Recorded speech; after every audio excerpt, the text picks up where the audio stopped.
अतीक अहमद, उत्तर प्रदेश का वो नाम जो लंबे समय से खौफ और सियासत का केंद्र रहा। 15 अप्रैल 2023 को प्रयागराज में अतीक और उसके भाई अशरफ की सरेआम हत्या के बाद ये लगा था कि शायद ये दास्तान अब खत्म हो चुकी है, लेकिन इस परिवार का पीछा बर्बादी ने शायद कभी छोड़ा ही नहीं। आज बात अतीक के उन बेटों की जो कानून के शिकंजे में हैं।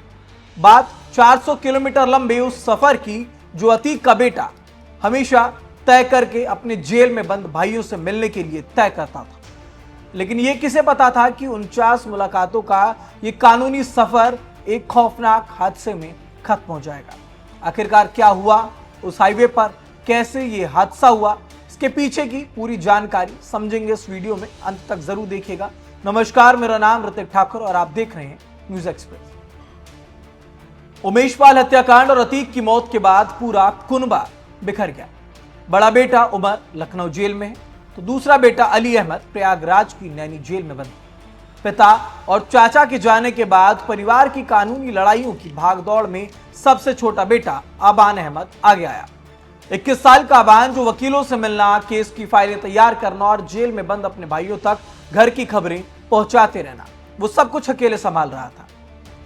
400 किलोमीटर से ज्यादा का ये सफर तय करके जब अबान नैनी जेल पहुंचता था तो लोहे की जाली के उस पार खड़ा होता था उसका भाई अली।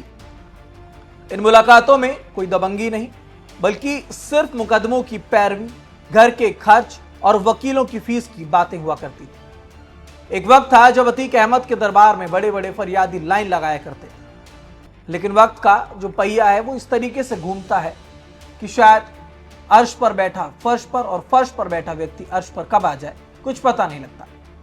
आज उसी अतीक के बेटे को अपने भाइयों से मिलने के लिए पर्ची कटवाकर घंटों कतार में खड़े होकर उससे मुलाकात करनी पड़ती, वो भी चंद मिनटों के लिए। कई सूत्रों का यह मानना है कि अबान ने अपने भाई अली से करीब 49 बार मुलाकातें की है।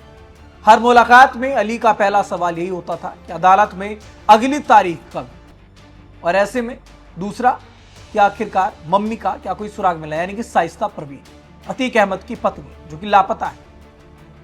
अब आपको बताते हैं अतीक अहमद के परिवार में जो बेटे हैं आखिरकार किसकी क्या स्थिति है और अतीक अहमद का परिवार किस तरीके से बिखर गया। अतीक अहमद, अशरफ अहमद, हत्या अप्रैल 2023।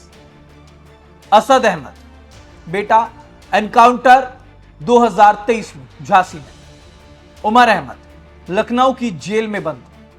अली अहमद, नैनी की सेंट्रल जेल में बंद। शाइस्ता परवीन मां है, ये फरार हैं, 50,000 का इनाम इनके ऊपर। अबान अहमद, छोटा बेटा, सड़क हादसे में मौत। तो अतीक के इस परिवार की तस्वीर अगर देखें तो बर्बादी का जो मंजर है वो यहां पर साफ दिखता है। सबसे बड़ा बेटा लखनऊ की जेल में है, दूसरा बेटा अली नैनी जेल में है, तीसरे नंबर का जो बेटा है वो असद, वो झांसी एनकाउंटर में मारा गया था। मां शाइस्ता परवीन, 50,000 का इनके ऊपर इनाम है और वो अभी भी फरार। और अब इस परिवार की कानूनी पैरवी कर रहा आखिरी सहारा अबान भी इस दुनिया में अब नहीं रहा। झांसी कानपुर नेशनल हाईवे पर अतीक के सबसे छोटे बेटे अबान की कार भीषण हादसे का शिकार हुई।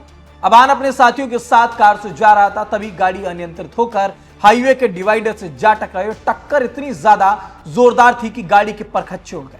21 साल के अबान अहमद की मौके पर ही मौत हो गई और उसके बाद भाई अली से मिलने का जो अरमान था वो अधूरा रह गया। केस लड़ने के लिए अबान लगातार दिन रात मेहनत कर रहा था। तो इस मुलाकात से पहले ही अबान की मौत हो गई। पहले अतीक, फिर अशरफ, फिर असद और अब एक अबान। ये कहानी सिर्फ एक माफिया के परिवार की नहीं है, बल्कि इस बात का जिंदा सबूत है कि जो रास्ता अपराध से लेकर के गुजरता है उसकी मंजिल सिर्फ बर्बादी होती है, जेल की सलाखें या फिर श्मशान ही।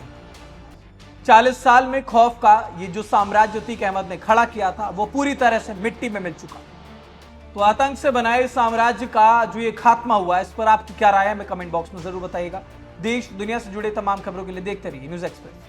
देखिए, करीब 10:30 बजे के आसपास हमारे झांसी जिले के थाना पूंछ क्षेत्र अंतर्गत एक क्रेटा गाड़ी जो है जिसमें 5 लोग सवार थे, वो आ रही थी प्रयागराज से और तेजी भी बहुत तेज थी और अनियंत्रित किसी कारणवश अनियंत्रित होकर गाड़ी जो है यहाँ के जो डिवाइडर है उसको टक्कर मार दी है।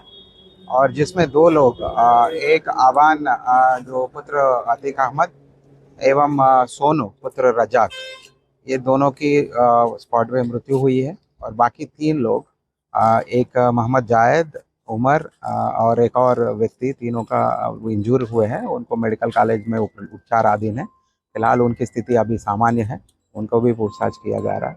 प्रथम दृष्टया ये लोग उनसे पूछताछ करना और बाकी यहाँ के जो सामने चश्मदीद गवाह वगैरह से जब पूछताछ हुई है कि गाड़ी बहुत ही तेज़ी से आ रही थी, क्रेटा गाड़ी थी और किसी कारणवश अनियंत्रित हो गई और सीधा आके जो पीछे वाला बड़ा डिवाइडर है उसको टक्कर मारी। फिलहाल जो अभी जो विचाराधीन मतलब उपचाराधीन है, उनसे जब बात किया तो ये एक जेल में एक बंदी है, उनको मिलने के लिए आ रहे थे ई मुलाकात के थ्रू। और सुबह निकले होंगे प्रयागराज से और बीच रास्ते में ये जो घटना हो गई है। फिलहाल पूरी तरीके से मुका मुआयना भी किया जा रहा है। हमारे जितने भी डिपार्टमेंट फोरेंसिक बाकी अन्य विभाग उसको भी हम प्रॉपरली चेक किया जा रहा है और जो भी विषय आएंगे आपको अवगत